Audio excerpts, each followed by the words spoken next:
سلام كما يتقنيو زخبركن بيتسب سبورت لهم سولس شعات طريق 2024 أدالينا يبدلنا سمناو مدب سبورت بزي تراون تقدمتي بشكلتا أب كلب وورلد تور أب زحلف 10 عامتات أتحيزو كساب حجي كم زمثل كمون أب زاتينيا زلنا عامة سبورت 2024 كاب تقدمتي إرترا منم كم مسرع كلبات وورلد تور كم استعلوين منم دما كم استتنبره كنملكتنا كم كل أوان نمكثالكم بخبري نعدم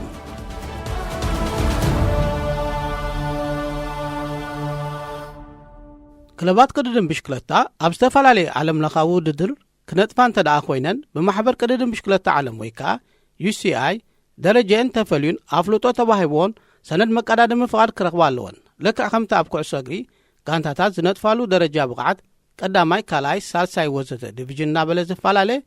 UCI دما نزان كلبات قددم بشكلتا كونتيننتال تيم برو كونتيننتال تيم وورلد تور تيم النابله كابتحتواي كساب لعلواي صفحي اب سلسته بركتات يمدبن زغونه تقدادماي بشكلتا كجمر كله اتناي موداتو رايو مسحانت كابتن اب درجه وورلد تور زنطفا كلبات كحقفن كابو حليف دما بمقد كلبو اب عبيت وددرات جراند تور تساتفو ناي مدرخ عود كمزغبن ايو ازرا يزكون مغبار كاب نحد افريكاوي نحد اوروباو تقدادماي زغلليو اتمقنات دما كم قداي عليتنت تغم فيزا سلطنان كالن زاموسولو شغرات ابشكلت عالم كل حد بمخانم نحد افريقا وتقدادماي ولا مسبلوت بقعت يحلو نابحنت بدرجه وورلد تور تيم اتوادا دركانتا نقنصبر زلو عدلن قلسن امنا خبيدن زتحلالخنيو اتحق زخوينو كبك ايرتراوያን تقدادمتي ካብ 2010 ዓመተ ምህረት ንድሓር ምዝኹሉ ጸገምን አውሽ ሀገር ዘሎ استفالالي محلقاتن ناتراصمو اب استفالالي صفحي قددم بشكلتا معر علمم عندار كاب زجمرو لعل 10 عامታት تقصيرلو اتوكرنا ابتم بورلد تور اب زفلت زبرخه صفحي بشكلتا زقادادمو ايرتراوين اتليت غيرنا بزحم ببعمتو كما يمثل كم زنبره مس انملكت ايرترا اب 1993 عامته ምህረት بوغعي ሌላዊት ሃገር ካብ ትኸውን እትናይ ፈለማ ምስ ወርልድ ቱር ቲም እተንጸንበረ ተቀዳዳማይ ኦሎምፒካዊ ዳንኤል ተክለ ሃይማኖት እዩ እዚ ኩን ዝኾነሉ ግዜ ኣብ 2012 ዓመተ ምህረት ኮይኑ ኣብቲ እዋንቲ ወዲ 24 ዓመት ዝነበረ ዳንኤል ምስ ኣውስትራላዊት ወርልድ ቱር ቲም ኦሪካ ግሪን ኢደጅ ንምጽዋት ናይ 2 ዓመታት ውዕል ኣትዩ ኣብ 2013 ዓመተ ምህረት ተወሳኺ ኤርትራዊ ተቀዳዳማይ ኣሰር ዳንኤል ሲዒቡ ኣብ ደረጃ ወርልድ ቱር ስለዚህ አቶወ እትቆጽር ለውጢ አይራየን ኣብ 2014 ዓመተ ምህረት ዳንኤል ተክለ ሃይማኖት ካብ ጋንታ ኦሪካ ግሪን ኢደጅ ናብ ደቡብ አፍሪካዊት ፕሮ ኮንቲኔንታል ቲም ኤምቲኤን ኪቤካ በመቅንዑ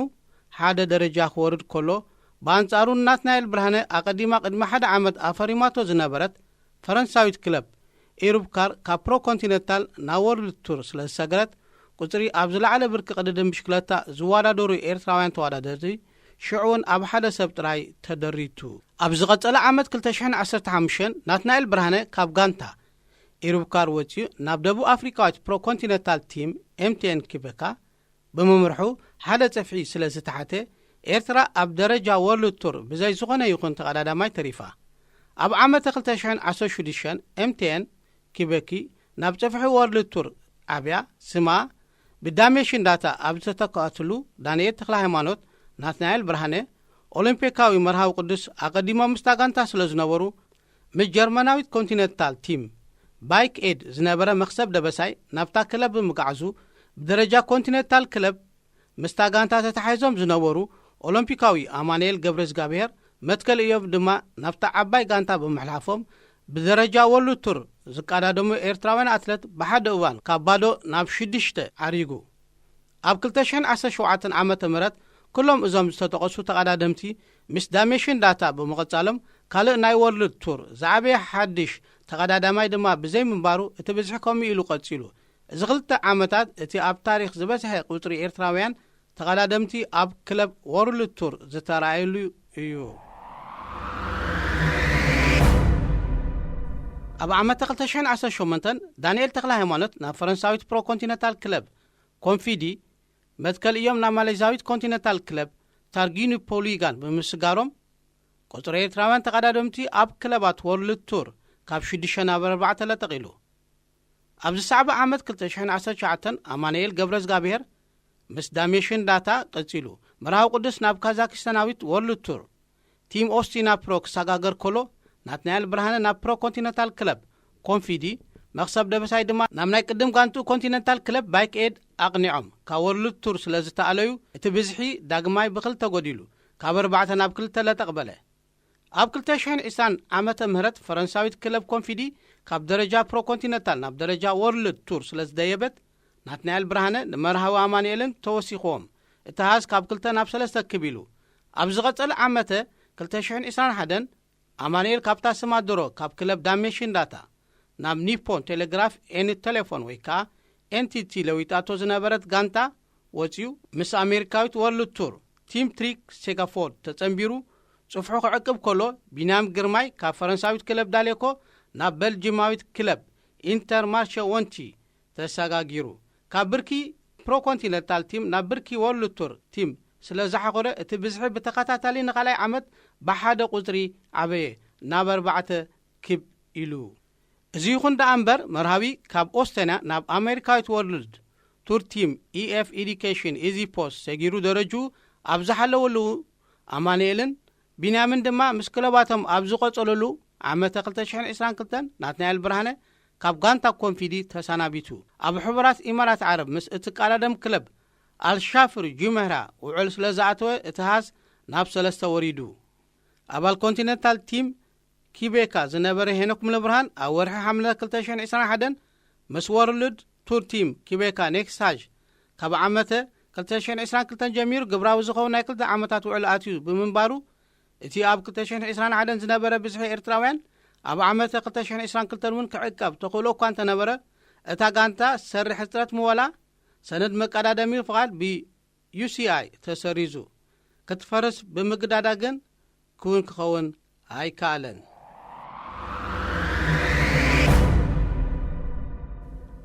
ኣብ ዝሓለፈ ዓመተ 2023 ማልያ ኢጣልያዊት ፕሮ ኮንቲነንታል ቲም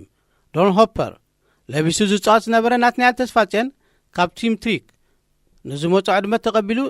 ናብ ብርኪ ወርልድ ቱር ስለ ዝዓንበበ ቁጽሪ ኤርትራውያን ተቐዳደምቲ ጋንታ ወርልድ ቱር ቲም ንመርሃዊ ኣማኑኤል ቢንያም ደሚርካ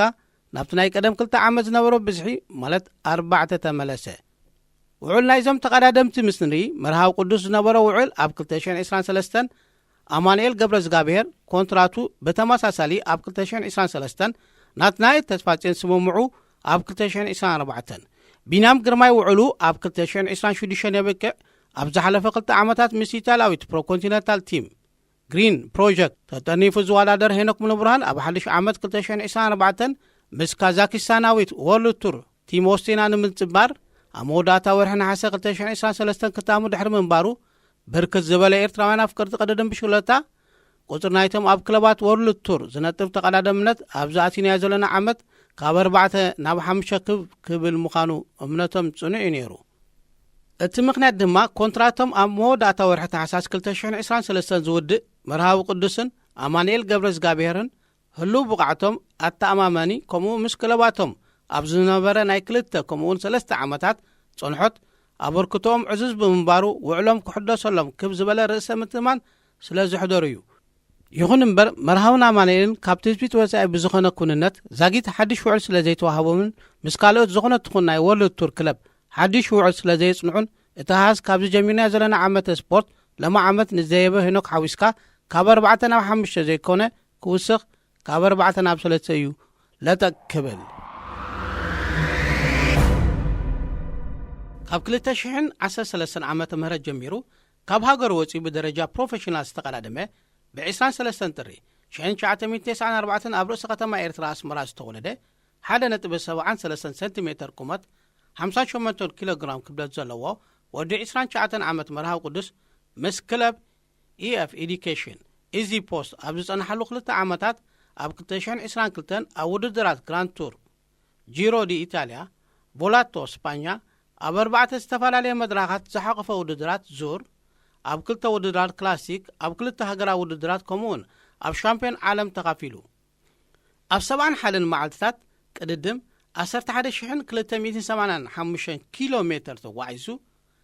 146 ነጥብታት UCI ንጋንቱ ኣበርኪትላ ብውልቁ ድማ ዘውዲ ሻምፒዮን ውድድር ጽርግያ ኤርትራ ደፊኡ ከምኡውን ተሸላሚ ብሩር መዳልያ ሻምፒዮን ቅድድም ክሮኖሜተር ኤርትራ ኮይኑ እዚ ወዲ 14 ዓመት እንከሎ ንቤት ትምህርቲ ካልኣይ ደረጃ ቤት ትምህርቲ ሰማዕታት ወኪሉ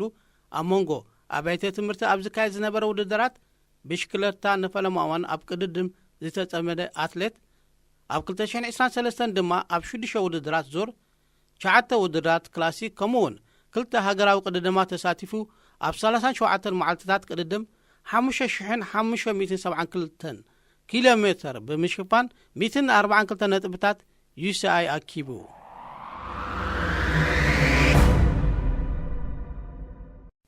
ብ17 ነሓሰ 1994 ኣብ ኣዲስ አበባ ኢትዮጵያ ዝተወለደ ከም ቅጽል ብስም ኢጣልያዊ ውሩይ ተቐዳዳማይ ዝነበረ ማርኮ ፓንታኒ ዝጽዋዕ ኣማኑኤል ገብረዝጋብሔር ብወገኑ ምስ ክለብ ትሪክ ሴጋፎርድ ካብ ወቕቲ ስፖርት 2024 ኣትሒዙ ን3 ዓመታት ዝኣክል ግዜ ተጻዊቱ 1.87 ሜትር ቁመት ዝውንን 68 ኪሎ ግራም ክብደት ሰብነትን ዘለዎ ወዲ 29 ዓመት ኣማኑኤል ኣብ ቀዳማይ ዓመቱ ኣብ ሓደ ውድድር ግራንድ ቱር ጂሮ ኢጣልያ ኣብ 3 ውድድራት ዙር ኣብ 10 ቅድድማት ክላሲክ ኣብ ውድድራት ጽርግያ ከምኡውን ኪሎሜትር ኦሎምፒክ ኣብ ሓደ ሃገራዊ ውድድር ተቐዳዲሙ ኣብ 51 መዓልትታት ቅድድም 7,816 ኪሎሜትር ዓሚሙ 108 ነጥብታት UCI ረኺቡ ወዲ 13 ዓመት ከሎ ኣብ ውድድራት ማውንቴን ባይክ ብምስታፍ ንመጀመርያ ግዜ ናብ ቅድድም ብሽክለታ ዝተጸምበረን ኣብ ሓደ እዋን ቬሎ ብዝስማ ውሪይቲ መርበብ ሓበሬታ ብሽክለታ ዘይተዘመረሉ ጅግና ተባሂሉ ዝተገለጸ ኣማኑኤል ኣብ ዝቐጸለ ዓመት 2022 ድማ ኣብ 6 ውድድራት ዙር 7 ቅድድማት ክላሲክ ሓደ ውድድር ጽርግያ ሻምፒዮን ዓለም 2 ሃገራዊ ውድድራት ተኻፊሉ ኣብ 39 መዓልትታት ቅድድም 5,667 ኪሎሜትር ሸፊኑ 73 ነጥብታት UCI ንጋንቱ ኣታዊ ገይርላ ንሱ ኣብቲ ዓመት ብተዛማዲ ውሕድ ዝበለ ርሕቐት ክሽፍን ከምቲ ዝለ ብርክት ዝበለ ነጥብታት ከኸዓብትን ዘይከኣለ ኣብ ወርሒ መጋቢት ናይ 2022 ኣብ ከተማ ባርሴሎና ስጳኛ ኣብ 7ይን ዛዛምን መድረኽ መበል 101 ውድድር ብሽክለታ ቮላታ ሲክሊስታ ካታሊና ብዘጋጥሞ ሓደጋ መውደቕቲ ኣብ ኣፍልቡ ከብዱን ዝተፈላለየ ክፍሊ ኣካላቱን ከቢድ ጉድኣት ከምኡውን ኣብ ዓጻጽምቱን መሰንገሉን ዓንዲ ሕቁን መንቃዓት ወሪድዎ ን3 ኣዋርሕ ዝሓትት ሕክምናዊ ክንክን ክግበረሉ ኣብ ክፍሊ ህጹጽ ረድኤት ሆስፒታል ባርሴሎና ተዓቂቡ ክሕልፎ ብምግዳዱ ካብ ኮረሻ ብሽክለታ ስለ ዝረሓቐ እዩ። ይኹን እምበር ብድሕሪዚ ናይ ባርሴሎና ሓደጋ ዋላካ ነዊሕ እዋን ኣብ ብሽክለታ ይውረድ ነቲ ኣብቲ እዋን ዝወረዶ ከቢድን ኣካላውን ስነ ኣእምራውን ሃስያ ተጻዊሩ ኣብ ቻምፒዮን ውድድር ክሮኖሜተር ኤርትራ ናሓሲ መዳልያን ክሽለምን ኣብ ዓወታት ደቂ ጋንቱ ትርንዕ ዝበለ ኣበርክቶ ክገብር ተራእዩ። ኣብ 2016 ዓመተ ምህረት ጀሚሩ ብደረጃ ፕሮፌሽናል ዝተቐዳደመ ኣማኑኤል ኣብ ዓመተ 2023 ከዓ ኣብ 2 ውድድራት ግራንድ ማለት ጂሮ ዲ ኢጣልያ ቮላቶ ቺክሊስታ ስጳኛ 7 ዝተፈላለየ መድረኽ ዝሓቐፈ ውድድር ዙር ኣብ 9 ቅድድማት ክላሲክ ኣብ 2 ሃገራዊ ውድድር ብምስታፍ ኣብ 85 ዕለታት ውድድር 13,000 ኪሎሜትር ዓሚሙ 358 ነጥብታት UCI ንጋንቱ ኣካዕቢትላ ንሱ ብተወሳኺ ኣብ መበል 45 ውድድር ክላሲክ GP ኢንዱስትሪያ ኣርጀንቲና ኢጣልያ ካልኣይ ደረጃ ሒዙ ኣብ ፖዲየም ክድይብ ከሎ ኣብ 4ይ መድረኽ ጂሮ ኢጣልያ 6ይ ደረጃ ኣብ 9ይ መድረኽ ቮላቶ ቺክሊስታ ስጳኛ ድማ 4ይ ታርታ ተሰሪዑ ብጀካዚ ጋማ ሻምፒዮን ውድድር ክሮኖሜተር ኤርትራ ኣሲሩ እዩ። ከምዚ ኣቐዲሙ ዝተዘርዘረ ውፅኢትን ብቕዓት ከምኡውን ኣበርክቶ ናይዞም ብጽሒት ስርሖም ኣብ ዓወት ገዛ ርእሶም ዘይኮነ ዓወት ክለባቶም ደቂ ጋንቶምን ዝዓለመ ተቐዳደምቲ መርሃውን ኣማኑኤል ጐሊሑ ነይሩ። ክለባቶም ኣብ ሓደ ዓመት ኣብ 2 ውድድራት ግራንድ ቱር ከሰለፍኦም ምምራፅን ከዓ ብብቕዓቶምን ኣድማዕነትን ስርሖምን ኣመና ስለ ዝተኣመና እዩ። ልዕሊ 11,000 ከምኡውን 13,000 ኪሎሜትር ዝበጽሕ ኣዝዩ ነዊሕን ርሕቐትን ክሽፍኑ ይሓሪኦም ካብ ዝነበራ እንተወሓደ ንምንታይ ንሓደ ዓመት ሓድሽ ውዕል ክቕርባሎም ኣይመረፃን ንብርክት ዝበለ ቤተሰብ ቅድድም ብሽክለታ ሕንቅል ኮይኑ ዘሎ ዛዕባ እዩ። ብፍላይ ኣማኑኤል ገብረዝጋብሔር ኣብዛ ቅድሚ 10 መዓልታት ዝተፋነናይ ዓመተ 2023 ኣዝዩ ነዊሕን ርሑቕን ብምዕማም ንኡድን ውፅኢትን ኣብ ርእሲ ምርካቡን ንደቂ ጋንቱ ኣብ ዕውትን ዕዙዝን እጃም ኣብ ርእሲ ምውፋዩ ኣብ ብርክት ዝበለ መድረኻት ካብ ዓበይቲ ጉጅላ ሃዲሙ ብምኻድ ስምን ማልያን ጋንቱ ኣቐልቦ ዓይኒ ካሜራ ቴሌቭዥን ክረክብ ዝገበረ ኣስተዋጽኦ ቀሊል ኣይነበረን። ለብ ዘበን ምስ ብብቃዕ ውዕል መርሃውን ኣማኑኤልን ምስ ተቐዳደምቲ ቢናም ግርማይ ናትናያ ተስፋጽዮን ኣብ መስርሒ ወርልድ ቱር እንሪኦ ኤርትራዊ ተቐዳዳማይ ሄኖክ ሙለብርሃን እዩ። ምስ ክለብ ኣስቴና ንክልተ ዓመታት ዝጸንሕ ውዕል ኣትዩ ዘሎ ወዲ 24 ዓመት ሄኖክ ኣብዚ ደረጃ እዚ ንኽበጽሕ ብርክት ዝበለ መሰናክላት እዩ ሰጊሩ። ሐሙስ 11 ሕዳር 1999 ኣብ ኣስመራ ዝተወለደን ዕድሚኡ 14 ዓመት ኣብ ዝነበረሉ እዋን ኣብ ውድድር ማውንቴን ብሽክለታ ዝኣተወን ብወዲ ሙሌ ዝፍለጥ ሄኖክ ኣብ ውሽጢ ሃገርን ብርክት ዝበለ ዓወታት ብድሕሪ ምግንጻፍ ኣብ 2019 ዓመተ ምህረት ካብ ኤርትራ ኣብ ስዊዘርላንድ ናብ ዝርከብ ማእከል መሰልጠኒ ቅድድም ብሽክለታ UCI ብምቕናዕ ንሞዩ ኣገዳሲ ዝኾነ ትምህርቲ ቀሲሙ ኣብዚ ሰዕበ ዓመት ምስ ኮንቲነንታል ክለብ ኒፖን ቴሌግራፍ ኤንድ ቴሌፎን ብምንጽባር ከዓ ምስታ ጋንታ ንክልተ ዓመታት ጸኒሑ ንሱ ኣብ 2021 ብዘንጸባረቆ ይበል ዘብል ብቕዓት ብወርልድ ቱር ቲም ክቤክ ኔክስ ሃሽ ዕድመ ቀሪብሉ ኣብ 2022 ኣብቲ ዝለዓለ ጽፍሒ ቅድድም ብሽክለታ ዝኣተወሉ ማዕጾ ኣሪሑ እኳ እንተነበረ ከምቲ ኣቐዲሙ ዝተገለጸ ክለቡ ብሰርሕ ብቑዕ ምንጪ መወላ ክትቅጽል ብዘይ ምኽኣላ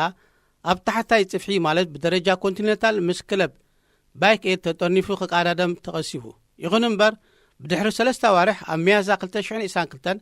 ኢጣልያዊት ፕሮ ኮንቲኔንታል ቲም ባርዴኒ ኣብ ሕቑፉ ክትእትዎ ከኣለት። ንዝሓለፈ 2 ዓመታት ድማ ምዛ ጋንታ ኮይኑ ብርክት ዝበለ ረዘንቲ ዓወታት ኣብ ልዕሊ ምምዝጋብ ንኽልተ ግዜ ኣካታቲሉ ሻምፒዮን ውድድር ጽርግያ ኣህጉር ኣፍሪቃ ንምዃን በቂዑ። ብፍላይ ዓመተ 2023 ነዚ ሚዛን ክብደት ሰብነቱ 60 ኪሎ ግራም ቁመቱ ከዓ 1.76 ሜትር ዝኾነ ተቐዳዳማይ